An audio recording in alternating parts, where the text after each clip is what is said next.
اللهم اعتق رقابنا ورقاب آبائنا وأمهاتنا وأزواجنا وذرياتنا وإخواننا المسلمين ومن أحبنا فيك ومن أحببناه فيك من النار برحمتك يا عزيز يا غفار.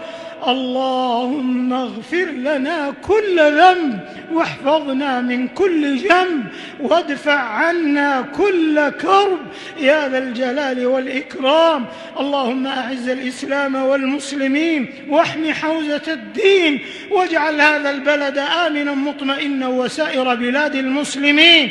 اللهم من أرادنا وأراد بلادنا وأمننا بسوء فأشغله بنفسه ورد كيده في نحره واجعل تدبيره تدميره يا سميع الدعاء. اللهم اكفنا شر الأشرار وكيد الفجار وشر